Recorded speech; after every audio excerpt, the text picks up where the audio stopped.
What if I told you there's a planet so close to its star that the surface might literally be melting, like an ocean of lava right now?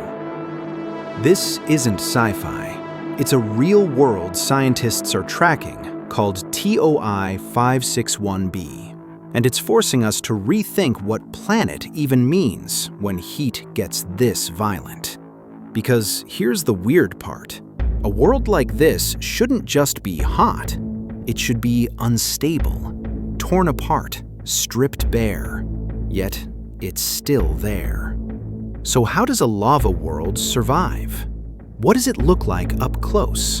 And what happens to rock when a planet becomes a furnace? Let's break down how TOI 561b exists and why this changes what we think planets can endure.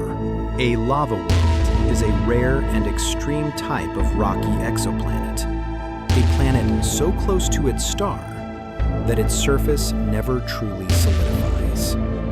Instead of land and oceans, these worlds are thought to be covered in molten rock, vast seas of magma stretching across the planet's surface.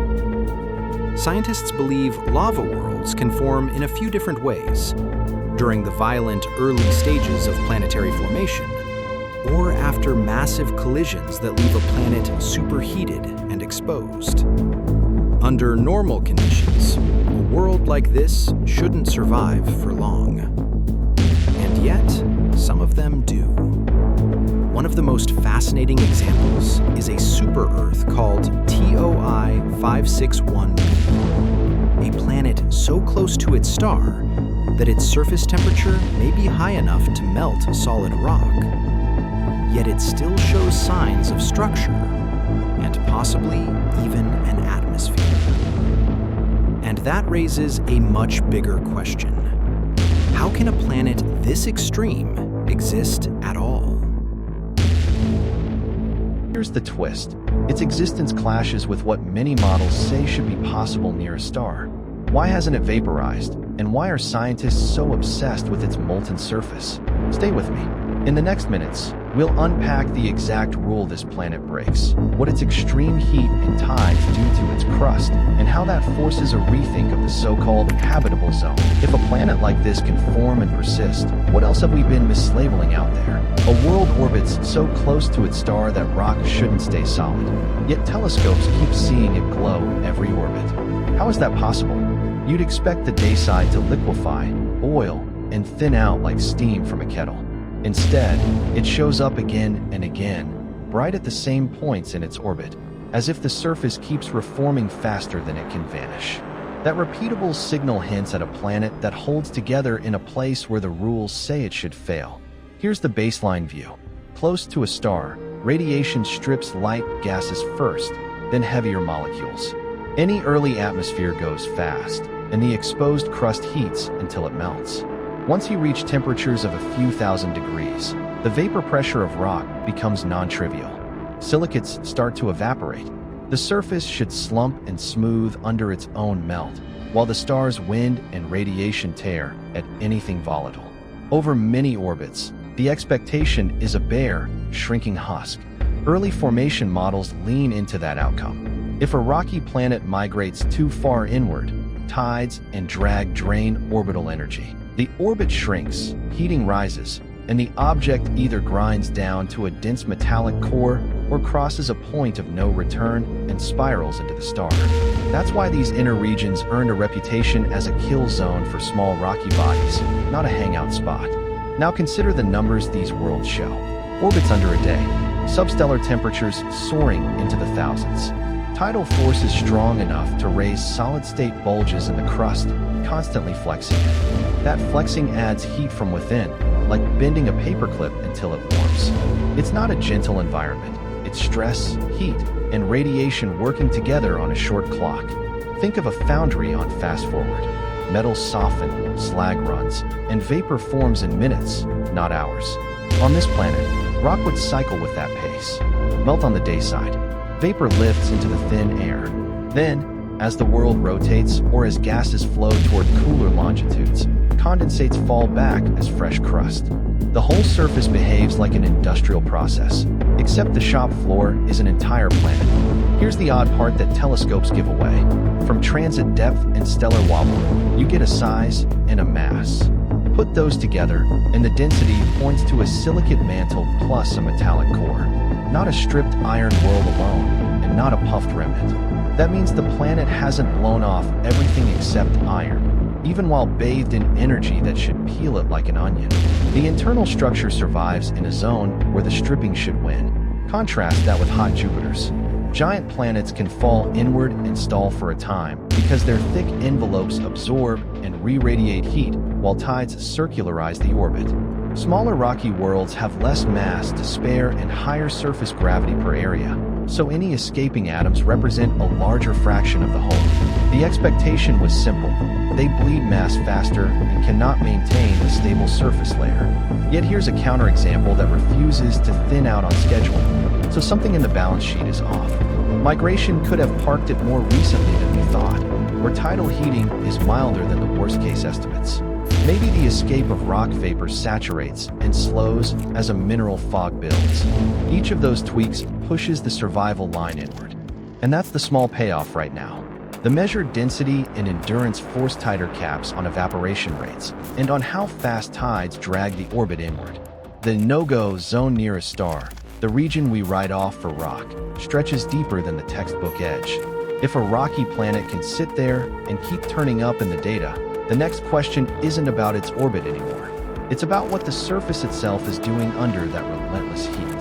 What does a sunrise look like when the air itself could be vaporized rock and the ocean is molten basalt? The light climbs over a horizon of glowing crust, and the mist that rises isn't water at all. It's a mix of rock species pushed into gas by brutal heat.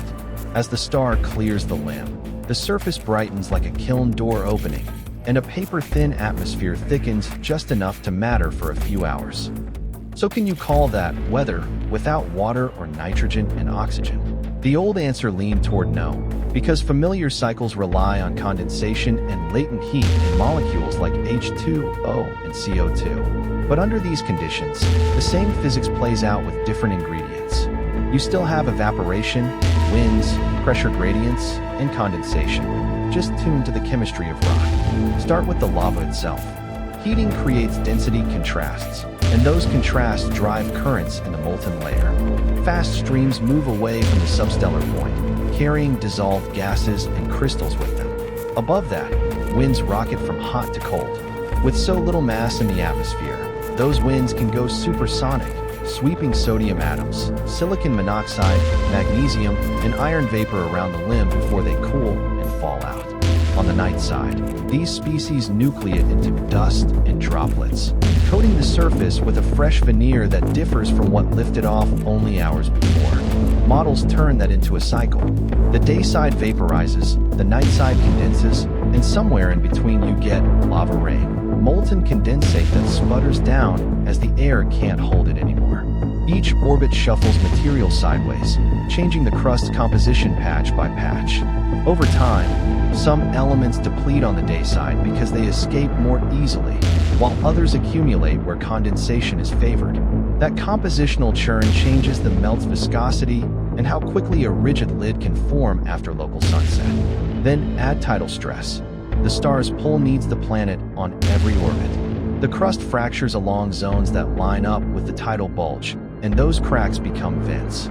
Persistent lava fountains can form where stress focuses, feeding rivers that race downhill and repave regions that had just cooled.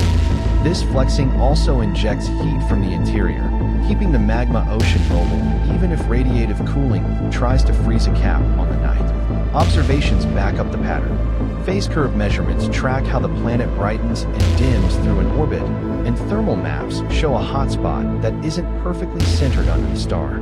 That offset points to energy transport, winds shifting the hottest zone eastward, or magma currents dragging heat sideways under the crust.